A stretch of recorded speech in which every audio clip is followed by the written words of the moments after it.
Salut à tous et bienvenue pour un nouveau Leadercast. Je suis Rudy, entrepreneur et je vis de mes passions depuis 2006. Avant d'attaquer le sujet du jour, on a beaucoup à se dire aujourd'hui. En effet, vous avez été très nombreux à réagir à mon précédent Leadercast. La première règle, que ce soit sur leadercast.fr, sur SoundCloud, mais encore plus sur YouTube. J'ai d'ailleurs été agréablement surpris du nombre de personnes qui suivent mes podcasts sur YouTube. Tous ceux qui ont laissé des commentaires ces dernières semaines quand j'hésitais justement à poursuivre leur mise en ligne sur cette plateforme. Et je tiens d'ailleurs à vous remercier, tous ceux qui laissent des commentaires en écoutant sur YouTube. Vraiment, merci et encore merci parce que ça compte beaucoup pour la visibilité du travail que j'essaie d'entreprendre avec vous chaque semaine. On ne se rend pas compte, mais chaque petit commentaire en plus booste en quelque sorte la visibilité. Alors quand je dis boost, évidemment, c'est pas à hauteur de centaines de milliers de vues, mais ça aide un peu plus mon travail à se faire connaître et peut-être à aider plus de personnes à se prendre en main. Donc merci encore une fois, c'est vraiment cool quoi. Donc si vous pouvez continuer, c'est super et merci d'avance. Alors, je voulais commencer aujourd'hui par répondre à la question de Virgile que j'ai reçue par email.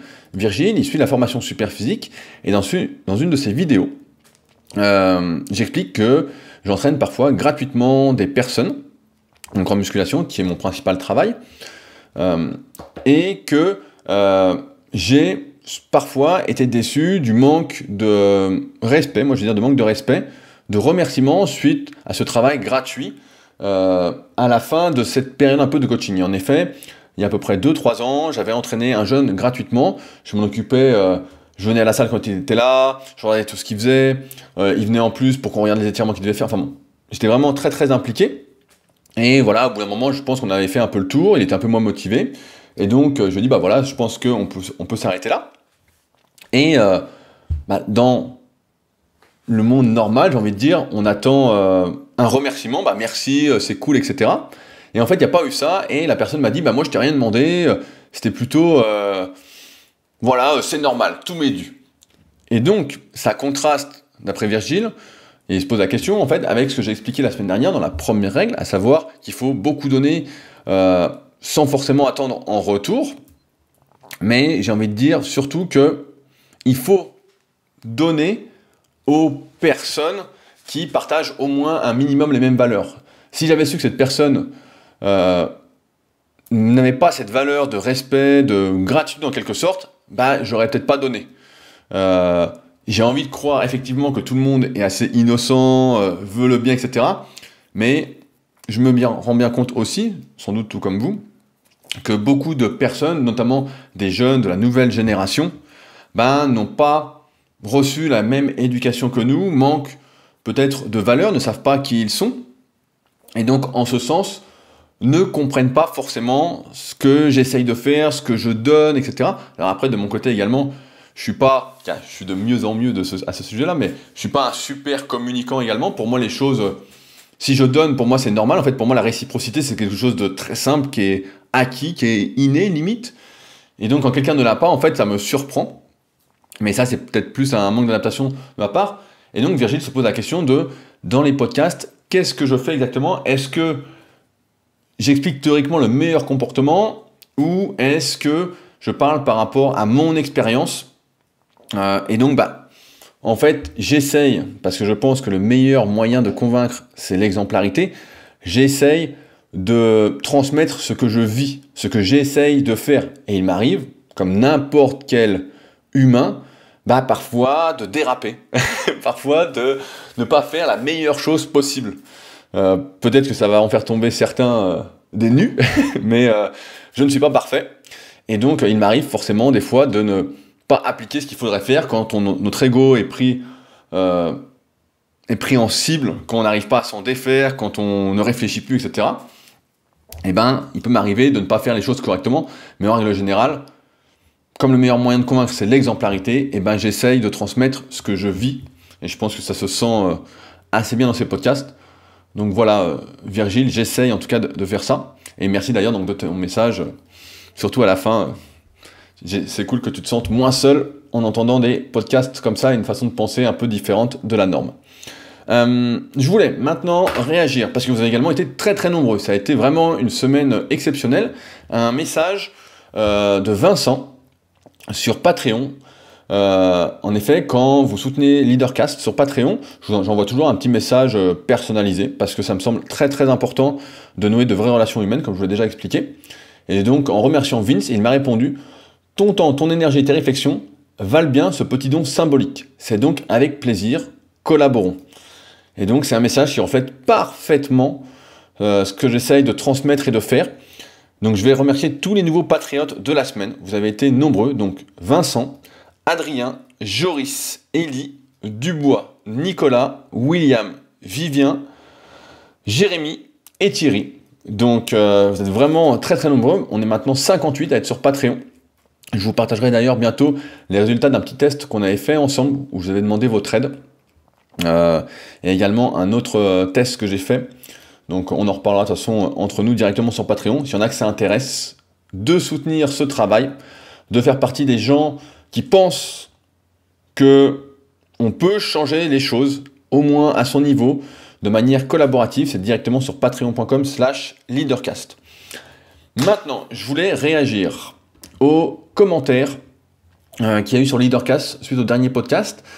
Le premier commentaire, c'est celui de Clément, qui pose une problématique afin d'ouvrir d'éventuelles perspectives. Et donc la question suivante: quelle est la limite entre le don et le partage aujourd'hui? J'ai envie de dire que dans le partage, pour moi, il y a... je prends un exemple. Si je mange, je partage mon repas, c'est plus concret et en fait, c'est plus visible. En fait. Pour moi, le partage est vraiment plus dans le concret, alors que le don se voit rarement. En fait, je donne un exemple, il y a beaucoup de personnes qui donnent à des associations caritatives, à des causes qui leur tiennent à cœur, et ça ne se voit pas. Et donc, on n'attend rien en retour, si ce n'est d'améliorer le monde, etc. Le partage, du moins dans ma définition, après on peut y revenir dessus, mais c'est plus quelque chose qu'on va faire entre proches, dans la vraie vie, alors que le don va peut-être être plus immatériel, comme faire un article sur Internet, etc., comme donner sur Patreon, alors que le partage, pour moi, c'est plus humain. Donc, c'est plus la limite que je mets entre les deux, la différence. Mais sinon, après, Clément, je pense que sinon, c'est la même chose. Si tu partages concrètement, dans le réel, je pense que la réciprocité se fait naturellement. En fait, il n'y a pas de... Même si, ça me rappelle une histoire où... Mais pour moi, c'était pas un partage, c'était également un don. Et petite histoire, allez, je la raconte. À un moment, à l'ancien Super Six Gym, donc à la salle que j'ai en musculation, on était dans un autre local auparavant, avant que j'achète celui-ci. Et on avait un adhérent qui était un peu dans le besoin. Et donc, on avait une femme de ménage pour la salle. Et donc, il m'a dit, ouais, je suis dans le besoin, etc. Et donc, j'ai dit à la femme de ménage pendant un moment de plus venir. Et en échange, donc je paierais le même prix que la femme de ménage, l'adhérent qui avait besoin d'argent, etc. Donc pour moi, c'était en quelque sorte un don. C'était pour moi un coup de pouce, limite un partage, tu vois, pour moi c'était un truc dans le réel. Et ce qui s'est passé, c'est que au bout d'un an, donc au moment des réinscriptions de la salle, la personne en fait voulait, en plus d'être payée, voulait l'adhésion à la salle gratuite. Et donc je sais pas comment on peut classer ça dans le don ou dans le partage, mais donc forcément j'ai été déçu, un peu outré de ce truc-là, et donc au final, nos routes se sont séparées. Hein. À un moment, faut être honnête, faut être réglo, et pour moi, c'était pas très réglo. Mais voilà, pour moi, la limite, en quelque sorte, Clément. Il y a Vincent qui pose une autre question que je trouve très très intéressante, la question qui est « Qui est-ce qui donne en premier ?» Et donc, ça va parfaitement avec le prochain commentaire de Pierre, qui nous explique que le don n'est pas un objectif initial, c'est une conséquence d'un excès de ressources. Si tu ne peux pas donner, c'est que tu n'as pas les ressources pour. Donner reste un choix, mais des fois ce choix, nous ne l'avons pas. Donc effectivement, on voit bien que ceux qui donnent, c'est ceux qui ont de l'abondance dans un domaine, qui ont par exemple des connaissances dans un domaine, beaucoup d'expérience dans un autre domaine, dans un sujet, ou par exemple qui ont beaucoup d'argent, qui vont monter des associations caritatives, des fondations. On voit notamment, après cette discussion, mais les fondations, la fondation de Bill Gates, la fondation de Mark Zuckerberg, donc des fondations avec des milliards et des milliards.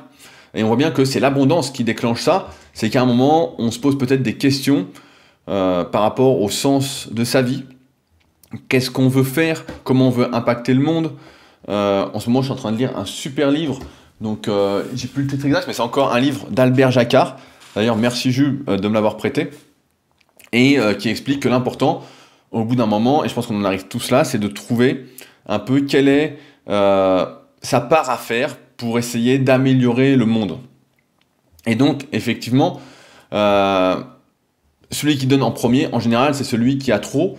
Donc, par exemple, moi, je lis énormément de livres, j'essaie vraiment de me cultiver, entre guillemets, je sais pas si c'est le mot, et donc je transmets vachement là-dessus, parce que j'ai accumulé, et j'ai besoin d'évacuer en quelque sorte, j'ai un excès dans la tête. Je vous ai déjà expliqué comment je faisais un peu ces podcasts ou mes articles. En fait, c'est que pendant une semaine ou plusieurs, en fait, je vais lire des livres et puis il y a des sujets qui vont revenir, etc. Et pour pouvoir passer au sujet suivant, en fait, avec toutes les notes que j'ai prises, j'ai besoin de l'évacuer. Et c'est un peu ce que je fais donc sur leadercast.fr et avec ces podcasts pour pouvoir passer à un sujet suivant. Donc c'est quelque sorte, comme dit Pierre, une abondance dans un sujet qui fait que j'ai besoin, un excès, de vous le transmettre. Maintenant, là où je ne suis pas spécialement d'accord, c'est donner reste un choix, mais des fois ce choix nous ne l'avons pas. Je pense que tout le monde peut donner à sa façon. Donner, c'est pas forcément donner de l'argent, c'est pas forcément donner du temps, c'est pas forcément travailler, etc. Ça peut être juste mettre un commentaire, par exemple. Voilà, comme je disais tout à l'heure, mettre un commentaire sur YouTube, sur SoundCloud, faire un petit partage.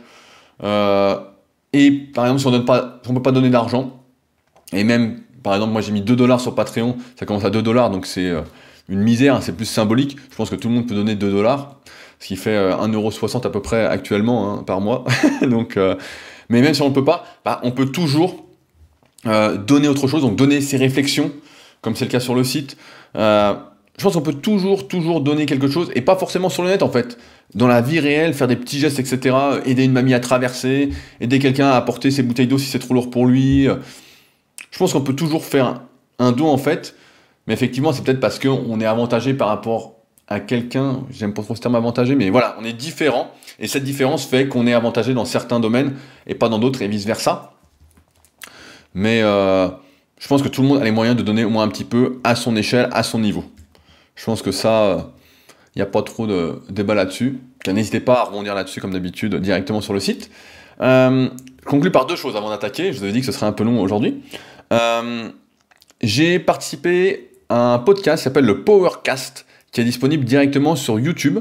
Je tenais à en faire la publicité parce que on parle en fait, à la base, PowerCamp est une salle d'haltérophilie, de force athlétique, de gymnastique et de crossfit.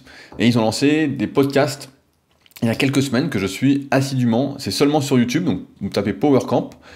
Et donc ils avaient interviewé un crossfitter, un des meilleurs français, un haltérophile qui a déjà fait les Jeux Olympiques.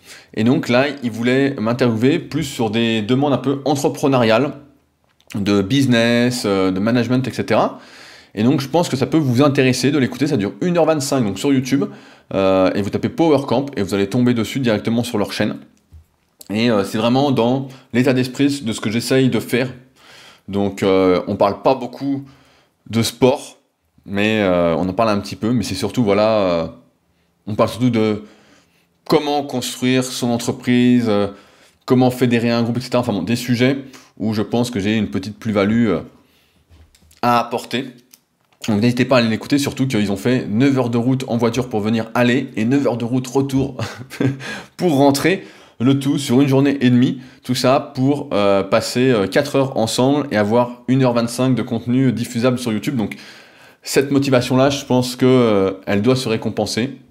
On en revient à notre sujet. Ils ont beaucoup donné, donc allons leur donner, et n'hésitez pas à commenter également sous leur podcast. Ça leur fera extrêmement plaisir et ça boostera un peu leur visibilité. Et vu ce qu'ils ont fait, donc 18 heures de trajet, plus 4 heures, plus tout le montage, parce qu'ils ont filmé avec 4 caméras, pour avoir plein d'angles différents, donc c'est un boulot monstrueux, je peux vous le dire, pour avoir fait un peu de montage vidéo. Donc n'hésitez pas à aller voir. Et enfin, le mercredi 13 mars, je serai à un événement organisé par l'IAE d'Annecy, par des étudiantes au café de coworking, le Seventh Element, que vous avez pu voir dans ma vidéo brute shooting Instagram, elle s'appelait. À la fin, je montrais un peu le café de coworking où je vais de temps en temps pour travailler, pour écrire des articles. Et donc l'IAE organise un petit événement où je serai présent, donc c'est le mercredi 13 mars à partir de 18h. S'il y en a que ça intéresse de venir, c'est surtout pour les jeunes étudiants qui veulent apprendre à mieux manger, comment s'entraîner avec peu de matériel, enfin bon, c'est plus une sorte de question-réponse. Donc n'hésitez pas à me contacter. Pour ça, vous m'envoyez un mail, c'est le plus simple sur rudy.koya@yahoo.fr et je vous transmettrai le lien pour vous inscrire. C'est 12 €, donc une misère comme d'habitude. Mais voilà, je serai présent, donc c'est mercredi 13 mars. Donc maintenant, on va pouvoir passer au sujet du jour. Alors, je ne sais pas si vous êtes à votre compte, si vous êtes entrepreneur ou si vous êtes salarié, mais chaque année, quand on est entrepreneur, quand on a une société ou plusieurs, on a un peu l'heure du bilan, rendez-vous avec son comptable, où celui-ci vient annoncer les chiffres de l'année, vient vous dire, bah voilà, ça a bien marché, ça n'a pas bien marché, voilà ce que je pense qu'il faudrait faire, voilà ce que je pense qu'il ne faudrait pas faire, etc. Mais en règle générale, si vous êtes plutôt entrepreneur et donc plutôt à vous responsabiliser, bah, ce rendez-vous avec le comptable, en fait, vous êtes déjà au courant des chiffres, vous savez déjà où vous en êtes, et c'est plus l'occasion en fait de discuter. En tout cas, moi c'est comme ça que ça se passe, parce que quand on paye de la TVA par exemple, tous les 3 mois, on est obligé de fournir sa comptabilité pour savoir combien on va payer de TVA, etc. Donc on sait combien on gagne pas, combien on paye, combien on a dépensé, combien d'argent est rentré, etc. On est déjà au courant de tout ça. Et donc, chaque année, donc je vois mon comptable une fois par an, et donc c'était il y a quelques semaines, peut-être 2-3 semaines, je ne sais plus quel jour on est, je suis un peu hors du temps, et en fait c'est plutôt l'occasion pour nous deux de discuter un peu sur notre vision du monde, sur l'évolution, sur ce qui va se passer, etc. Et c'est extrêmement intéressant pour moi parce qu'on navigue dans 2 sphères vraiment complètement différentes. Lui est tout le temps en rendez-vous client, avec des entrepreneurs, des gens qui ont leur société, etc. Et moi, je suis plutôt avec les petits entrepreneurs, les gens qui essayent déjà d'œuvrer sur eux-mêmes avant d'œuvrer pour le monde. Donc je suis l'étape un peu en dessous.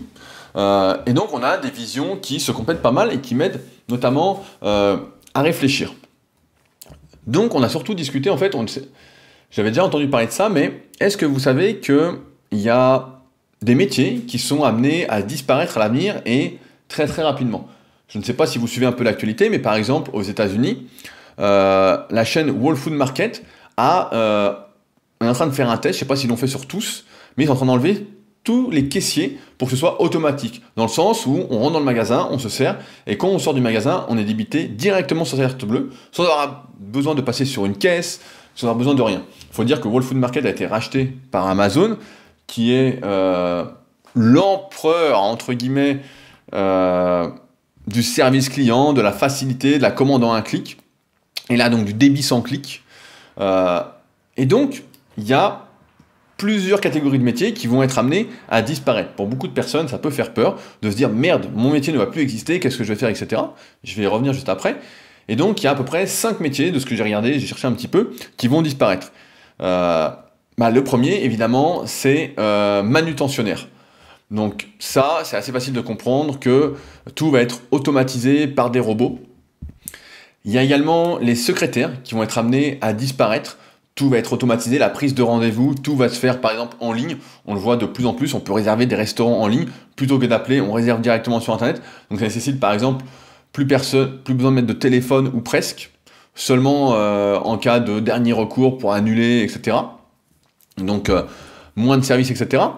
Il y a également le métier de comptable qui va être amené à disparaître. Effectivement, donc mon comptable m'expliquait que de plus en plus ça allait être automatisé, chacun allait rentrer ses chiffres lui-même dans des logiciels et ça allait sortir sa propre comptabilité.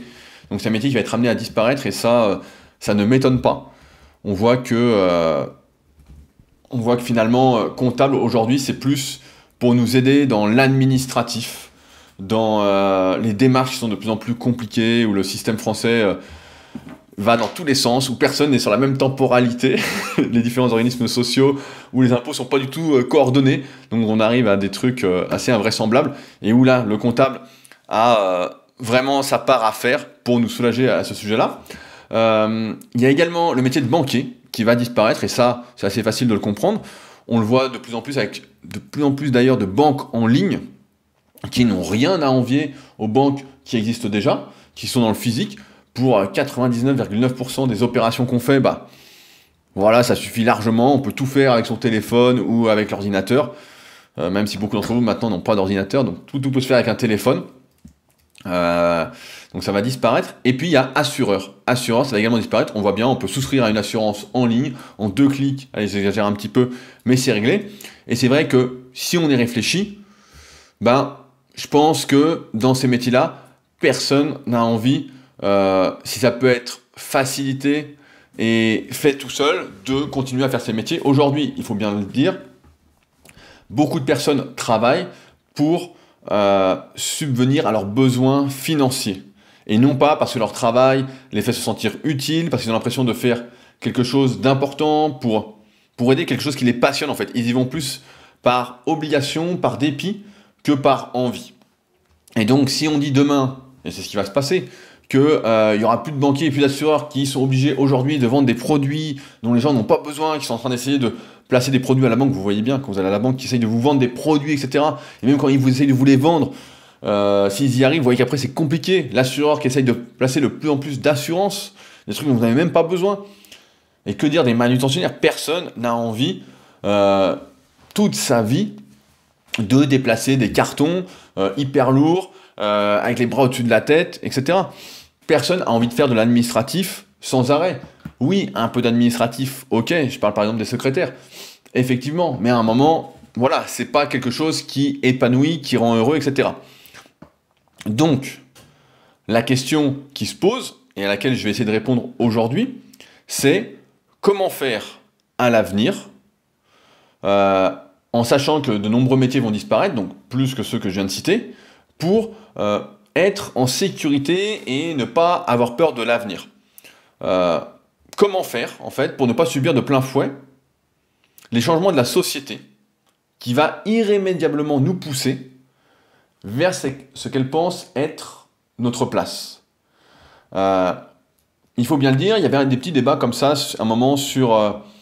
je sais pas si c'était au moment des élections, je suis un peu perdu avec la temporalité, le temps, mais il y avait la question du revenu universel, et moi je pense, petit aparté donc, qu'on va y venir, et c'est presque obligatoire. Alors la question, ça soulève de nombreux débats en disant que le revenu universel ne va pas... beaucoup en ont peur en disant, bah voilà, il va falloir payer encore plus pour payer ceux qui font rien, etc. Nanana. Moi je pense pas, je pense que, j'en parlais la semaine dernière avec un pote, avec Jojo, celui qui est gorille dans le tome 2 de la méthode Superphysique, on en parlait ensemble. Je pense qu'en fait, la solution, et tout le monde la connaît, c'est de mieux redistribuer ce qui est collecté. Comme d'habitude, certains sont surpayés, certains ont beaucoup trop d'argent, certains ont des retraites mirobolantes. Et donc, le problème, c'est plus comment on redistribue ce qui est collecté. Quand je vois des fois des routes qui sont refaites par chez moi, qui coûtent plusieurs millions, alors qu'il n'y a même pas besoin de les refaire, et j'aimerais bien voir pourquoi ça coûte plusieurs millions.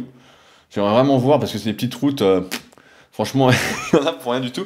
Donc je me dis putain qu'il y a encore magouille et compagnie. Mais donc si on redistribuait les richesses, entre guillemets, ce qui est collecté convenablement, je pense qu'il n'y a pas besoin de cotiser plus, et il y aurait un revenu universel qui mettrait tout le monde à l'abri, et qui ne forcerait personne, en tout cas, à faire quelque chose qui ne lui plaît pas, et pour lequel il est peut-être en train de s'esquinter la santé, ce qui ne sera plus le cas à l'avenir, mais je pense qu'en tout cas, on va venir à ça. En tout cas, moi je suis plutôt pour cette redistribution, pas pour payer plus, hein, parce qu'en tant qu'entrepreneur, ceux qui sont comme moi entrepreneurs savent déjà que on paye comme des malades. on paie au moins 50% de ce qu'on gagne, ça à chaque fois, il faut bien l'avoir en tête. Quand on dit ça, souvent les gens n'y croient pas, mais 50% c'est limite le minimum. Donc comme ça, c'est réglé. Un jour, je vous ferai peut-être le détail des calculs, si ça vous intéresse, hein, n'hésitez pas à le dire. On fera ça ensemble. Donc avant de vous exposer mon point de vue, je voulais vous lire un extrait d'un livre que je viens de finir. C'est le deuxième livre de Bernard Tapie qui s'appelle Librement, qui est une pépite, vraiment un super livre. Encore mieux, j'ai envie de dire, que le premier que j'avais lu, Gagner, que Dorian m'avait prêté, un de mes élèves. Donc je vous lis ce passage-là, il est de 1997, et il est toujours aussi vrai. J'ai envie de dire à tous ceux qui sont tentés de se laisser aller, qui sont submergés par les difficultés, qui s'abandonnent à la défaite, reprenez-vous, Courage, ce ne sont que des épreuves à dépasser. Votre destin peut changer. À la fin, l'aide des autres est précieuse. Elle vous aide à trouver en vous la force de résister. Car cette force existe en chacun et, pendant ces trop longs mois, j'ai pu la découvrir en moi. Surtout s'agripper, ne pas suivre le flot. À chaque instant, la gymnastique du corps est celle de l'esprit. Restez digne, même quand on sait qu'on ne verra personne se raser. Multipliez les gestes simples qui accrochent à la vie. Pensez aux autres plutôt que de se complaire dans la mélancolie. Et ne jamais se résigner à son sort comme à une fatalité. Demeurer insurgé, rebelle sans violence, réfractaire au plus profond de soi-même, ne pas accepter. Donc franchement, c'est un extrait, limite me donne des frissons, mais qui est assez véridique. Bernard Tapie a souvent été critiqué, et pour ce que j'ai lu de lui finalement en détail, du moins sa version, j'ai envie de dire que sacré type, quoi. Franchement, bravo. Et enfin bon, si ça vous intéresse sur le sujet de Bernard Tapie, franchement, n'hésitez pas à lire ses livres, c'est extrêmement, extrêmement intéressant. Et c'est loin de l'idée que les médias ont voulu nous transmettre. C'est pour ça que j'aime pas trop quand quelqu'un parle des autres, etc. C'est surtout en mal, c'est mauvais signe. J'aime bien avoir la version de l'intéressé. J'avais déjà vu ça avec le bouquin de Luis Suarez, un joueur de foot assez connu, donc je sais plus où il joue actuellement, mais à l'époque il venait d'arriver à Barcelone, et qui expliquait justement qu'il était victime de pas mal de préjugés, et que lui, il comprenait pas trop pourquoi, qu'il allait expliquer sa version, et j'avais fait une newsletter justement à l'époque, à l'occasion. Donc, si vous me lisez, et si vous m'écoutez aujourd'hui, c'est pas un secret pour vous, mais voilà, la société, elle cherche à nous dicter notre place, nos faits et gestes, à nous réduire au silence, à faire de nous, moi, ce que j'appelle des moutons, et j'irai même plus loin, des perroquets. À l'école, malheureusement, je ne sais pas si vous vous en souvenez, mais on ne nous a pas appris à réfléchir par nous-mêmes. On ne nous a pas appris à nous organiser, on ne nous a pas appris à apprendre, on nous a seulement appris à répéter, répéter, répéter. Je ne sais pas si vous vous souvenez, mais par exemple, moi je m'en souviens très bien, quand il y avait une dictée, par exemple, des fois on nous donnait le texte en avance, il fallait l'apprendre par cœur, et après la maîtresse ou le maître, le professeur lisait la dictée et on devait la réécrire. Sauf qu'en fait, si on avait une bonne mémoire, ce qui était mon cas, on n'a même pas besoin d'entendre le professeur, on pouvait écrire la dictée d'un coup, comme ça, de mémoire. Et ça m'est déjà arrivé, je fais souvent ça, mes élèves le savent très bien, de connaître tellement le truc par cœur, vous allez tellement plus vite dans ma tête que mon corps, et que des fois j'oubliais des mots. Donc ça m'empêchait d'avoir la note maximale. Mais en fait, on est toujours là, à l'école en tout cas, à mon époque, ça a peut-être changé depuis, on était là à nous faire répéter, répéter, répéter. En fait, on travaillait sa mémoire, on écoutait en classe, il y avait un contrôle, on apprenait le truc par cœur, et ensuite on recrachait tout. C'était surtout en fait du travail sur la mémoire à court terme et à moyen terme, parce qu'après ça s'oubliait. Hein. Moi je me souviens de presque rien, notamment, je me souviens, j'adorais la mythologie à l'école, notamment dans les cours d'histoire, j'apprenais à fond pour les contrôles, et ensuite... je me souviens de plus grand chose, alors que c'est quelque chose qui m'intéressait. Mais on nous a en fait surtout appris à parler pour parler, à répéter, sans rien remettre en question, à répéter un peu ce qu'autrui disait. D'ailleurs, pareil, je ne sais pas si vous vous souvenez, mais à l'école, quand le professeur, le maître, la maîtresse disait quelque chose, en fait, on remettait jamais rien en question. On se disait, il a raison en fait. C'était c'était Dieu, c'était la parole de Dieu. Voilà, il disait quelque chose, c'était comme ça. S'il disait blanc, c'est blanc, c'était pas noir. On nous expliquait pas que on pouvait remettre en question, on pouvait réfléchir par soi-même. Et je pense que c'est à cause de ça qu'aujourd'hui, beaucoup de personnes ne sont pas en sécurité vis-à-vis du monde qui nous entoure. Parce que on ne nous a pas appris à nous remettre en question. On nous a appris à répéter, à répéter, à répéter, sans faire preuve de discernement. Et ce mot-là, discernement, j'en parlais la semaine dernière avec un de mes élèves en consultation. Pour ceux qui ne savent pas, j'en parle pas souvent, mais on peut réserver des consultations directement sur mon site rudicoya.com, notamment pour des sujets autour de la musculation. Pour Leadercast, c'est pas encore mis en place, mais on en reparlera. J'ai pas mal d'idées à ce sujet-là. Mais donc, qui parle aujourd'hui encore de discernement? De prendre du recul, d'analyser la justesse des propos de quelqu'un ou d'un article avant de les répéter? Qui fait preuve de discernement? Et je pose la question sincèrement. J'ai envie de dire très très très peu de personnes. Et on le voit aujourd'hui, notamment sur Internet, sur les forums, sur les réseaux sociaux. Donc je le vois de moins en moins parce que je m'écarte un peu de tout ça, je fais mes trucs et ensuite je vais chercher les sources qui m'intéressent pour me faire mon propre avis, mais on le voit vraiment où certains, avec de l'arrogance et de la certitude dans leurs propos, sont convaincus qu'ils ont raison, qu'ils transmettent la bonne parole, parce que ils ont donné du crédit à quelqu'un qui parlait bien, quelqu'un qui avait les apparences, en disant, bah voilà, celui-là, il a raison. Et en fait, pour moi, ça, c'est une erreur, peut-être que c'est l'école, notre éducation qui nous l'a transmise, mais il faut savoir tout remettre en question. Je vais donner un exemple en musculation. Voilà, je prends l'exemple de la musculation parce que c'est mon principal travail, mais en coaching, par exemple, j'ai remarqué quelque chose. Donc, au départ, quand on me contacte pour être coaché, c'est pour suivre ce que je dis. Donc, en fait, voilà, c'est comme l'exemple du professeur, c'est blanc ou noir. Je dis blanc, donc on fait blanc. Et donc, comme ça, on va progresser un certain moment, en général, 1 an et demi, 2 ans, 2 ans et demi, voilà. Et au bout d'un moment, ce qui se passe, c'est que si on ne se remet pas en question, et qu'on ne se prend pas en main, qu'on n'analyse pas tout ce que j'ai dit, qu'on ne fait pas sa propre expérience, plutôt que de suivre tout ce que je dis, et à un moment, en fait, on finit par être bloqué, par être dépendant. Et si on est dépendant, c'est comme être dépendant du monde, en fait. Dépendant d'être manutentionnaire, d'être caissier. Dépendant de répéter, et ben en fait, on n'arrive pas à devenir indépendant et à être en sécurité. Parce que la sécurité, c'est quelque chose qui s'apprend, c'est quelque chose qui se construit. C'est quelque chose qui dépend de ce qu'on fait. La sécurité, c'est pas de rester dans des cadres définis par la société, pour nous, presque dès la naissance, en fonction d'où l'on est. Et on le voit bien, c'est hyper dur, en fonction d'où l'on est, d'atteindre certains postes, certaines activités, etc. On a beau parler d'égalité, etc. On sait tous, tout ça, que c'est des conneries. C'est de plus en plus du réseau. Moi, je le vois notamment beaucoup en prépa physique, où il y a beaucoup de personnes qui me disent, voilà, moi je suis préparateur physique, mais j'arrive pas à trouver, etc. Mais je dis, ouais, c'est une question de réseau, en fait. C'est une question de, voilà, qui connais-tu, qui peut t'aider, qui peut te pistonner, à condition évidemment que tu fasses du bon travail, mais j'ai envie de croire que tous ceux qui m'écoutent aujourd'hui sont dans cette optique de faire du bon travail, du mieux qu'ils peuvent en tout cas, mais on ne nous a pas appris en fait que l'erreur était humaine et que la norme c'était de faire des erreurs, pas de ne pas en faire. On ne nous a pas expliqué, et c'est pour ça qu'on fait plein d'erreurs en termes de raisonnement, que il fallait apprendre à apprendre, qu'il fallait ne rien prendre pour acquis, ne rien répéter bêtement, peu importe qui le dit.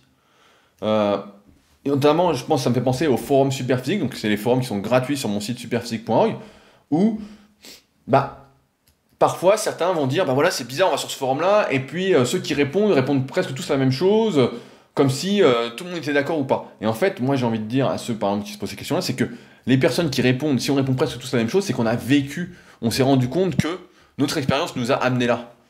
Et c'est pas répéter pour répéter. La sécurité, j'ai envie de dire que c'est le synonyme de la liberté. La possibilité, en fait, de dire merde à qui on veut, quand on veut. De dire, voilà. Et on a tous le droit de s'énerver, comme je disais en début de podcast, on a tous le droit de sortir des rails de temps en temps. Mais si on n'est pas capable de prendre sa liberté en main, en fait, on va être bloqué. Il est évident que si vous vivez dans la peur de sortir des rails, la peur de demander quoi que ce soit, de faire, avec tous ces changements qui vont avoir lieu et qui sont de plus en plus rapides, qui sont de plus en plus brutaux, vous auriez dit il y a 15 ans qu'aujourd'hui on communiquerait à l'audio comme ça, qu'on serait plus tous en train d'écrire derrière des forums, que la plupart des gens consulteraient Internet avec un téléphone, on vous aurait pris pour un fou. À l'époque, on avait tous des énormes ordinateurs, des tours, comme on disait, avec des écrans posés. Je sais même pas s'il y a des ordinateurs portables il y a 15 ans, hein. Je m'en souviens même pas. Il y en avait si, il y en avait déjà, je me souviens, parce que mon grand-père en avait un, et je regardais Internet chez lui l'été avec son ordinateur portable sur les genoux. Donc, mais on n'aurait pas cru tout ça. Et si vous avez peur de tout ça, vous ne serez pas en sécurité, vous ne serez pas libre. Vous serez encore plus prisonnier, encore plus esclave. Et on est déjà assez prisonnier comme ça. Là, j'ai pas besoin de vous faire un débat là-dessus. Vous vous rendez bien compte qu'il y a de plus en plus de limites. Parce qu'une fois qu'on a compris que la sécurité, c'était avant tout de compter sur soi, mais pas n'importe comment, je pense que déjà on a fait un grand pas. Une fois qu'on a compris que ce n'était pas en copiant ce que font les autres, que ce n'était pas en recrachant ce que disent d'autres personnes, que c'était plutôt en essayant de se faire son propre avis, sans donner raison absolue à qui que ce soit. C'était la sécurité, c'était la compréhension, et non dans le recrachage. Et ben je pense qu'on a déjà fait un grand pas. Et que si vous restez dépendant du système, que si vous attendez que l'État, que les villes, que les collectivités fassent tout pour vous, vous serez toujours un esclave, un prisonnier des apparences, des normes, de la société. Et comme celle-ci va changer de plus en plus dans cette sorte de dépendance, et ben vous le serez de plus en plus, à ne pas savoir où donner la tête, qui croire dans un monde où aujourd'hui, tout le monde peut prendre la parole sans avoir aucune légitimité dans ses propos, et donc le respect des autres et de la société. Et j'insiste là-dessus, lorsqu'on n'y connaît rien, on n'est pas spécialisé dans un domaine, et qu'on donne son avis, qu'on fait des débats, etc.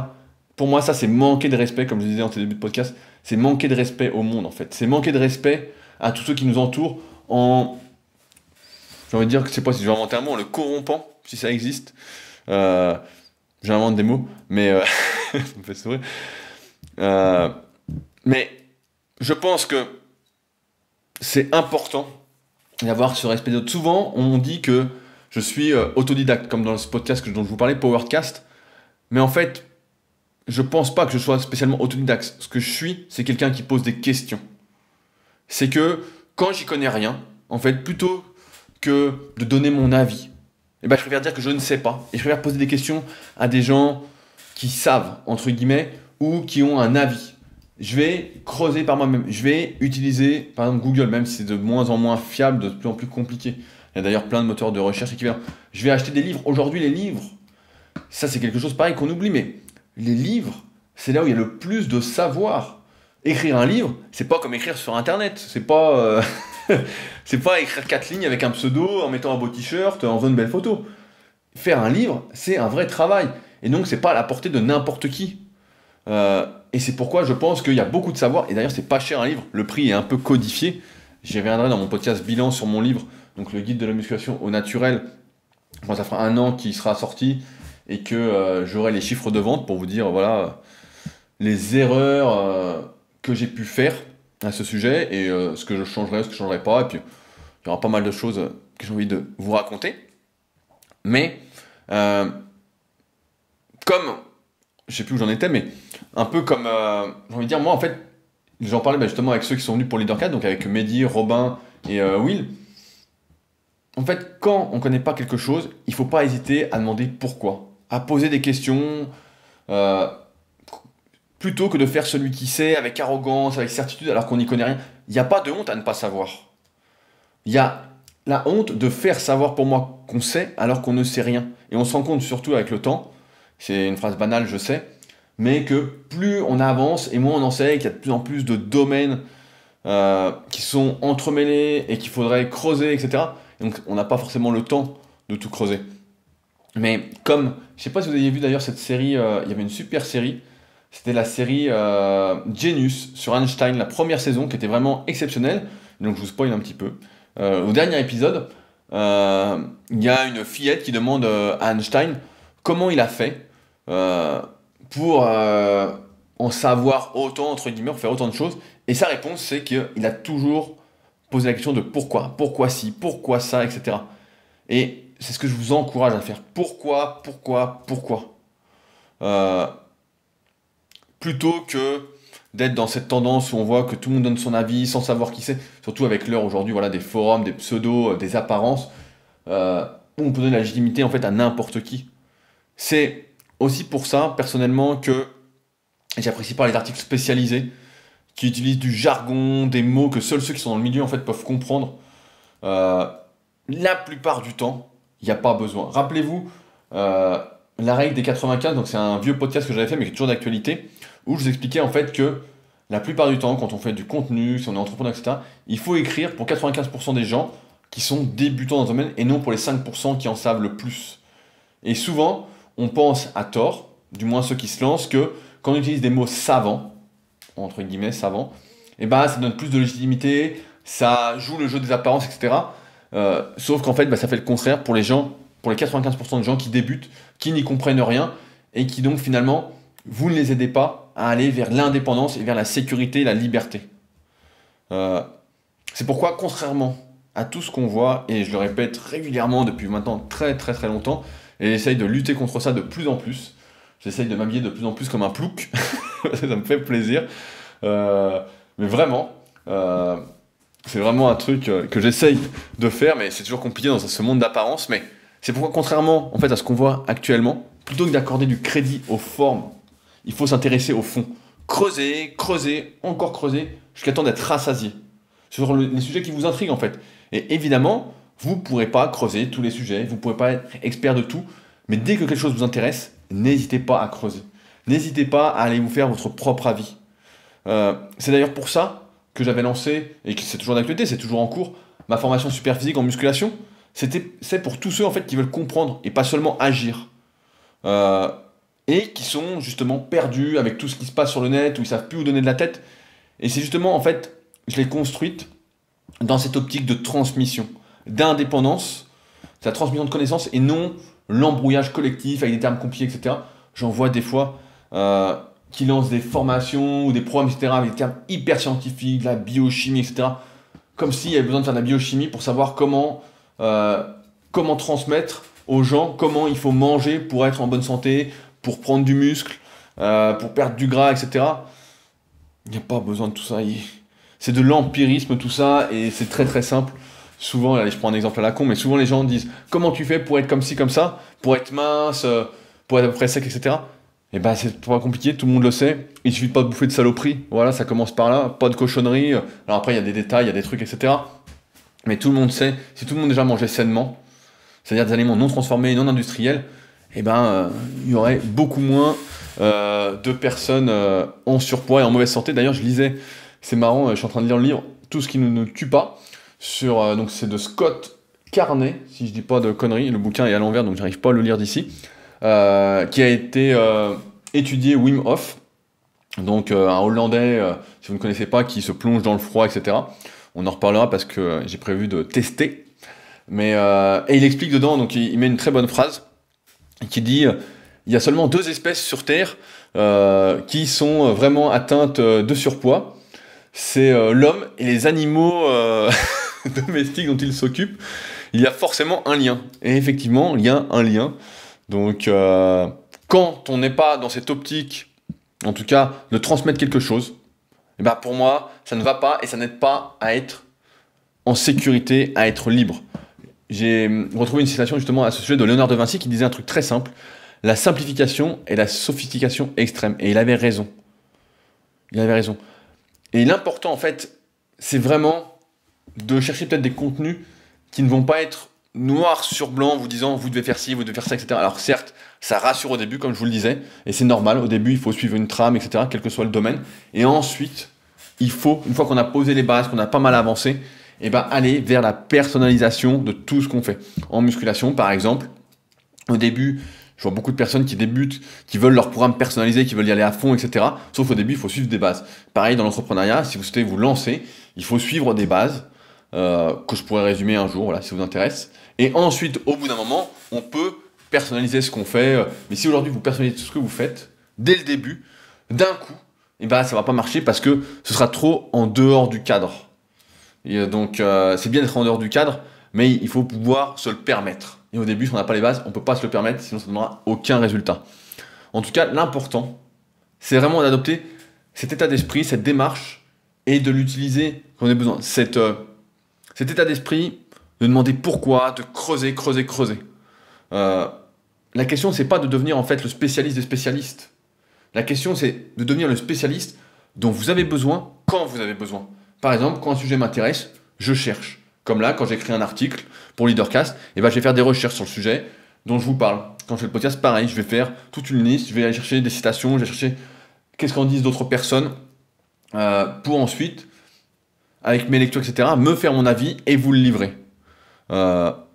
Et à ce moment-là, Une fois que vous êtes devenu le spécialiste dont vous avez besoin quand vous avez besoin, pourquoi pas par la suite alors transmettre ce que vous avez appris sans arrogance, juste pour le plaisir en fait de transmettre, de partager votre expérience quand celle-ci apporte de la valeur. J'insiste là-dessus. Si c'est pour raconter n'importe quoi, ça sert à rien. Si ça n'apporte rien, autant ne rien dire. Car si c'est pour être effectivement un perroquet, ça n'a aucun intérêt. Et pour moi, c'est encore une fois la corruption du monde qui nous entoure. Enfin, j'aimerais dire que la sécurité, c'est aussi savoir communiquer avec les autres, savoir parler, savoir discuter, savoir échanger. Ce n'est pas apprendre dans son coin et tout garder pour soi. Ce n'est pas être un ermite, être dans son coin, garder tout ce qu'on a appris. C'est le transmettre. Le transmettre. Comme le dit Albert Jacquard, et son dernier livre là, que je suis en train de lire est vraiment super, encore une fois, je pense qu'on en reparlera. Nous sommes les liens que nous tissons. Il faut donc faire preuve d'intelligence émotionnelle. CF, le livre Intelligence émotionnelle, qui est vraiment un chef-d'œuvre, donc je vous avais déjà entretenu à ce sujet. D'intelligence relationnelle dans la vie, mais aussi dans tous les espaces où nous sommes amenés à communiquer, comme Internet. Tout prendre avec du recul. Je vous prends un exemple.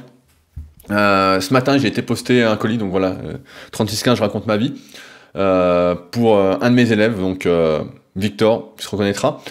Et donc, j'avais pas de scotch chez moi pour faire le carton, etc. Et donc, j'arrive à la poste. Et la personne qui est au guichet, donc, était de mauvaise humeur, je sais pas pourquoi. Et donc, je lui demande du scotch. Et elle m'agresse un petit peu verbalement, etc. Et donc, j'aurais pu, comme la plupart des gens, comme quand on est en voiture, par exemple, pour certains, m'énerver, dire, mais pourquoi vous me parlez comme ça, etc. Et plutôt que de faire ça, qu'est-ce que j'ai fait? J'ai calmé le jeu, en fait. J'ai dit, ah bah, je suis désolé, comme l'Airphone m'avait prêté du scotch, etc., je pensais que c'était bon. Et donc, au final, la dame m'a aidé à faire mon colis, à mettre le scotch. J'ai rempli le papier, etc. Et à la fin, je l'ai remerciée avec le sourire. Et elle était bien plus heureuse quand je suis arrivé. Et ça, pour moi, c'est hyper important. De faire preuve un peu de ce recul et de ne pas prendre les choses pour soi. Comme je disais, ne rien prendre personnellement. Et finalement, j'ai fini, j'ai posté mon colis, j'étais de bonne humeur, elle était de bonne humeur, tout le monde était de bonne humeur. Et c'est ça pour moi de l'intelligence relationnelle. Et il faut en faire preuve. Et peut-être pas réagir au quart de tour, comme je disais la semaine dernière ou il y a quelques semaines. Et il faut également comprendre finalement que on n'est rien de plus que de la poussière. Il n'y a donc aucune raison de se sentir au-dessus, surtout d'être rempli de certitude. Vraiment. Et si vous n'êtes pas dans cette optique d'indépendance, de sécurité, de liberté, eh bien les changements qui vont arriver vont vous déstabiliser, vont vous faire peur et vous en ferez de moins en moins. C'est pourquoi vraiment, soyez la personne dont vous avez besoin quand vous avez besoin. Apprenez à apprendre. Ça peut faire peur, ça peut être compliqué, mais il n'y a pas de rythme, en fait, il n'y a pas d'urgence à apprendre. C'est juste quand quelque chose, vous avez une question, utilisez Internet aujourd'hui. Internet, c'est la plus grande bibliothèque mondiale. Ouais, il y a beaucoup de conneries, il y a beaucoup de trucs, mais si on s'en sert correctement, et c'est compliqué, c'est de plus en plus compliqué, je sais, eh ben, on trouve les informations qu'on recherche, et donc, on est un peu plus indépendant. On voit de plus en plus de personnes, par exemple, qui sont dans la permaculture, qui essayent d'être autonomes, etc. On peut aussi aller vers là. Car il y a plein d'endroits, en fait, qu'on peut explorer, mais surtout, il ne faut pas rester cantonné à ce qu'on fait, à ce que le monde, comme disait Bernard Tapie, veut pour nous. Sinon, effectivement, on sera un esclave, de plus en plus un esclave, et quand ça va changer, ce sera la merde, le temps que le revenu universel se mette en place, et c'est même pas sûr qu'il se mette en place, et c'est même pas sûr qu'il se soit un revenu suffisant pour vivre confortablement. Donc c'est pourquoi il faut vraiment apprendre à compter sur soi dans tous les domaines, et pas seulement répéter, s'énerver pour rien, gesticuler pour rien, se plaindre, etc. Mais essayer d'être constructif pour avancer. Et enfin, je conclurai, je vais trouver une excellente citation comme d'habitude, de Georges Christoph Lichtenberg, donc un écrivain et philosophe allemand du XVIIIe siècle, qui dit « Le perroquet ne fait jamais que parler sa langue maternelle ». J'ai envie de dire donc, à vous de parler votre propre langage, ou du moins de l'inventer pour prendre votre indépendance et être en sécurité. Voilà ce que j'avais à vous dire pour aujourd'hui. J'ai l'impression d'être parti un peu dans tous les sens à un moment. Dans tous les cas, c'est comme ça. Comme d'habitude, si ça vous a plu, n'hésitez pas à commenter. Comme je vous l'ai dit, c'est super et ça fait plaisir, notamment sur leadercast.fr. Comme vous voyez, j'aime bien répondre aux commentaires que vous faites pour cette notion un peu d'interaction. Si vous souhaitez soutenir le podcast, c'est directement sur patreon.com/leadercast. Le lien est de toute façon dans la description de celui-ci. Et puis si vous avez d'autres questions, etc., auxquelles vous souhaitez que je réponde, n'hésitez pas à me les transmettre également via la plateforme où vous écoutez. Je surveille à peu près tout. Et donc nous, on se retrouve la semaine prochaine pour un nouvel épisode. Salut!